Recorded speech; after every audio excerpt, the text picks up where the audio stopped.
What if I told you that the shadiest, most difficult corner of your garden, the one you've been ignoring for years because nothing seems to grow there, is actually hiding the secret to the most effortless, most beautiful summer garden you've ever had? Most gardening advice tells you that shade is a problem to solve, that you need to thin out trees, reflect light with mirrors, or fight nature to coax sun-loving plants into growing where they were never meant to be. It's exhausting advice, and it's wrong. Because here's the truth that experienced gardeners quietly know. Shade is not your enemy. Shade is your advantage. And in this video, I'm gonna prove it. I'm sharing 8 summer perennials that don't just tolerate shade, they genuinely thrive in it. Plants that come back every year, ask for almost nothing, bloom reliably through summer, and look so good that your neighbors will assume you've hired someone. You haven't. You've just chosen the right plants. Stick around, because by the end of this video, you are going to look at that shady corner of your garden completely differently. Let's get into it.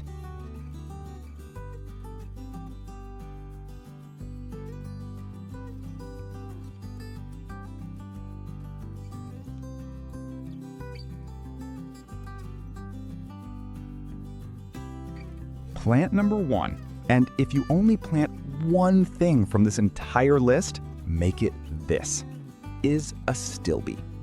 Here's the scene.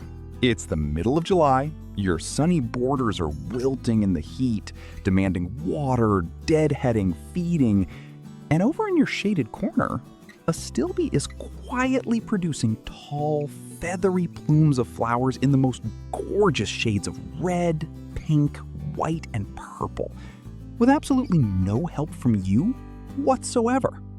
That's the lazy gardener's dream, and Astilbe delivers it every single summer.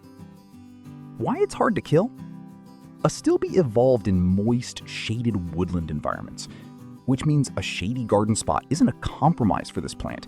It's its natural habitat. It handles low light, it handles consistent moisture, and it doesn't want to be fussed over. In fact, the more you leave it alone, the better it tends to do. Why it's perfect for this list?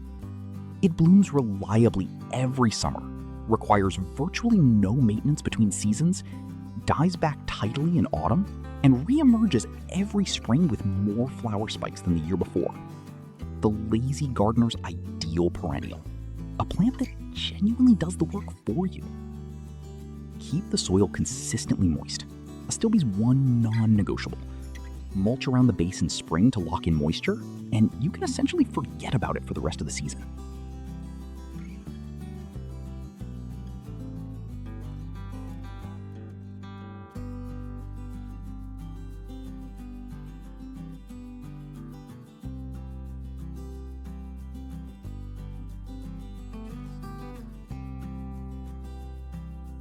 Plant number 2 is one of the most romantically beautiful things you can grow in a shaded garden. Bleeding heart. Those perfectly arched stems, those dangling heart-shaped flowers in deep rose pink and white. It looks like something from a fairy tale, and yet it grows in the shade, comes back every year, and asks for almost nothing in return. If ever a plant was designed for the lazy gardener, it's this one. Why it's hard to kill. Bleeding heart is a woodland native, perfectly adapted to the cool, moist, shaded conditions that many gardens offer in abundance under trees or on north-facing slopes. It doesn't need full sun, it doesn't need rich soil, and it has absolutely no interest in being watered daily. It takes care of itself. Why it's perfect for this list. Here's something that catches new gardeners off guard. Bleeding heart goes dormant in midsummer, its foliage yellowing and dying back after flowering. This is not a problem. This is a feature. It flowers spectacularly in late spring and early summer, then quietly disappears, leaving space for later summer plants to fill in. No deadheading, no cutting back. It simply tidies itself away. Plant something like hostas or ferns nearby to fill the gap when bleeding heart goes dormant when the flowers end. The combination looks intentional, beautiful, and requires zero additional effort.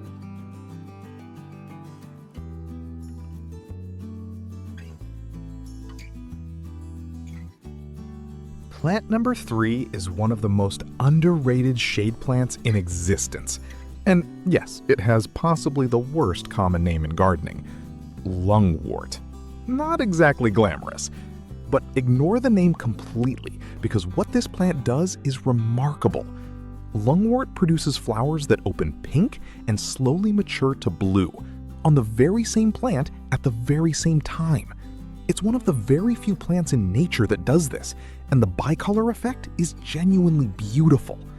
But the flowers are almost secondary to the real showstopper. Those large, dark green leaves covered in silver white spots that catch whatever light filters through your shade canopy and seem to almost glow. Why it's hard to kill? Lungwort is a deep shade specialist. Where other plants stretch, etiolate, and struggle in low light, Lungwort simply gets on with it. It's slug-resistant, drought-tolerant once established, and will quietly spread to fill your shaded spaces without you ever having to intervene. Why it's perfect for this list? It flowers in late spring and early summer when your shaded borders need early color most. Then the foliage carries the display all the way through summer and into autumn. 2 seasons of interest for the effort of planting one plant. That is lazy gardening done right. If the leaves start to look tired and faded by late July, simply cut the whole plant to the ground. It will push up a completely fresh flush of beautifully spotted new leaves within 2 to 3 weeks, looking better than ever for zero effort.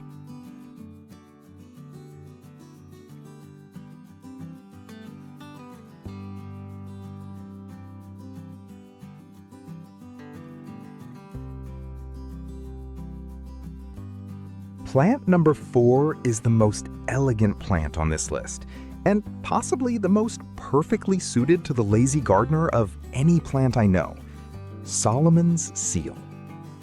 Solomon's Seal does exactly one thing, but it does it so beautifully that it doesn't need to do anything else. In late spring and early summer, its long, graceful, arching stems carry neat, alternating leaves and rows of small, white, bell-shaped flowers dangling underneath like tiny lanterns. The overall effect is architectural, refined, and quietly spectacular in a shaded setting. Why it's hard to kill?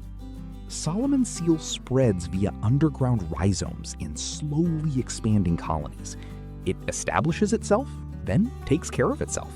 It needs no staking, no deadheading, no feeding, and no division. Once it's settled in a shaded spot with reasonable moisture, it simply grows. More each year, more beautiful each year. Why it's perfect for this list? After flowering, the foliage turns a beautiful clear yellow in autumn before dying back completely, adding a final seasonal moment without any work from you. Then it disappears underground and waits for spring. This plant practically manages its own calendar. Plant Solomon's Seal at the back or middle of a shaded border, where its height, it can reach 90 centimeters, works as a vertical architectural element. It's one of the few shade plants that genuinely create structure in a low-light planting scheme.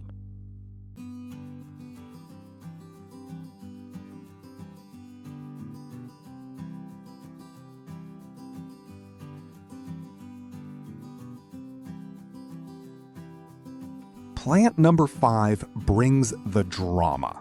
And in a shaded summer garden, drama is exactly what you sometimes need. Foxglove. Those impossibly tall spires, those trumpet-shaped flowers in deep purple, pink, cream, and white, every single one dotted and speckled on the inside as if painted by hand. When foxgloves are in full bloom in early to midsummer, they are one of the most visually commanding plants in any garden, shaded or otherwise. Why it's hard to kill?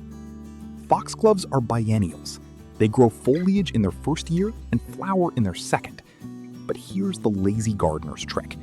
They self-seed so reliably and so prolifically that once you have them established, you effectively have a perennial. every year a new generation of flowering plants appears completely on its own, without you planting a single seed. The garden does the work. Why it's perfect for this list? Foxgloves thrive in partial to full shade and actually prefer the cool, moist conditions of a shaded border. They reach heights of 1 to 2 meters, bringing genuine vertical structure to plantings that can sometimes feel flat and low. And because they self-seed freely, the lazy gardener's relationship with foxgloves is essentially plant once, enjoy forever. After flowering, resist deadheading the first few plants. Let those seed heads ripen and drop naturally.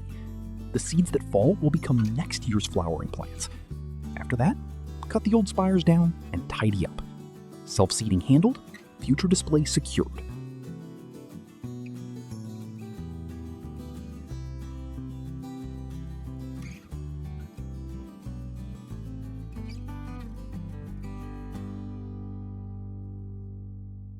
Plant number 6 is the one that will make people stop in their tracks and ask, what on earth is that?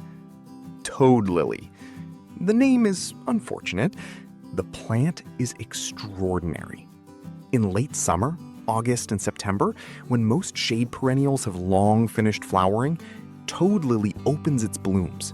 And those blooms look less like a garden plant and more like a miniature exotic orchid. White or pale lilac petals covered in a dense pattern of purple spots, a dramatically marked center, a flower so detailed and so unusual that you genuinely have to look twice to believe it's real. Why it's hard to kill? Toad lily is a woodland native from Asia, evolved for exactly the conditions your shaded garden provides. Dappled light, cool temperatures, consistently moist soil. It doesn't want sun. It doesn't want heat. It wants your shadiest, most difficult spot, and it will reward you with those incredible late summer flowers in return for almost nothing. Why it's perfect for this list? It fills the late summer gap, that period in August and September when shaded gardens often run out of interest, with something genuinely spectacular. It's low maintenance, it spreads slowly to form expanding clumps, and it comes back reliably every year. In a lazy gardener shade border, it is essentially irreplaceable. Plant toad lily somewhere you walk past regularly in late summer. Its flowers are small enough that you need to be close to appreciate the extraordinary spotted detail. Near a path or a seating area is ideal.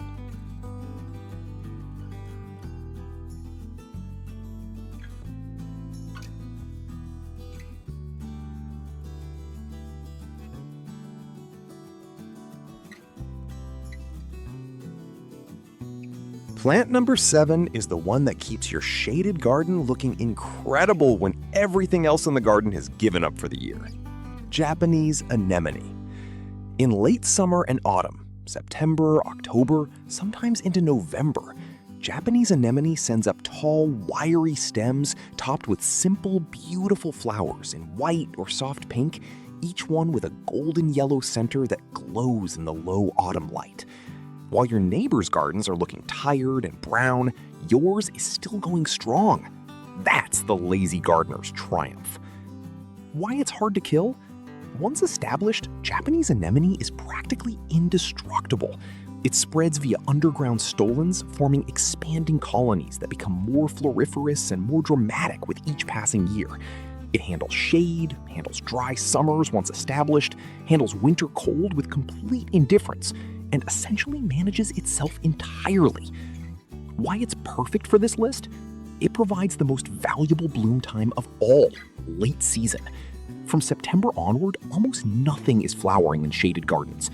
Japanese anemone fills that gap with elegance and generosity, asking for nothing in return except a reasonably moist, shaded spot to grow. Be aware that Japanese anemone spreads enthusiastically once established, which in most situations is exactly what you want. If you need to contain it, plant it where a lawn edge or paving acts as a natural barrier. Never needs dividing, never needs staking, it genuinely takes care of itself.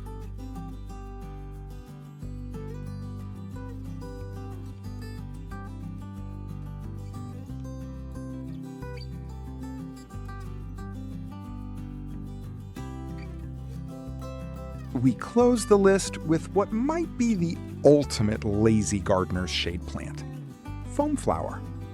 And I use the word ultimate deliberately, because Foamflower is not just one thing, it's three things simultaneously. It's a weed suppressor, it's a foliage plant, and it's a flowering perennial, producing delicate, frothy white flower spikes in late spring and early summer that genuinely look like someone has scattered foam across the woodland floor. Hence the name. Why it's hard to kill. Foamflower is a North American woodland native, which means deep shade, cool temperatures, and moist, humus-rich soil are not challenging conditions for this plant. They are its preferred conditions. It doesn't just cope in the difficult spots of your garden, it genuinely thrives in them. Why it's perfect for this list. Foamflower spreads steadily via runners to form a dense, weed-suppressing mat of attractive, deeply lobed foliage that stays interesting long after the flowers finish. The leaves often develop bronze or burgundy markings in summer and autumn, giving you a second wave of ornamental interest. All of this, the flowers, the ground cover, the autumn color, happens with zero intervention from you. Combine Foamflower with hostas and bleeding heart in a shaded border for a planting scheme that covers the full season. Early flowers from bleeding heart, summer foliage from hostas, and continuous ground cover from Foamflower, all three plants requiring almost no maintenance. That is the lazy gardener's shaded border done to perfection.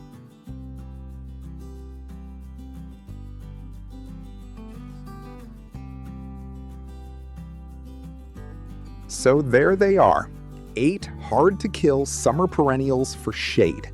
8 plants that ask for almost nothing, give back generously every single year, and collectively prove that the shadiest corners of your garden don't have to be a problem. They can be the best part of it. The gardening world has spent decades telling you that shade is a limitation, that you need to fight it, work around it, compensate for it. But the plants we've talked about today tell a completely different story. One where shade is the condition that lets you garden with less effort, less watering, less maintenance, and still end up with something genuinely beautiful. The lazy gardener doesn't avoid shade. The lazy gardener plants Astilbe in it, and bleeding heart and Foamflower, and then sits back and lets the garden do exactly what it was always going to do: grow.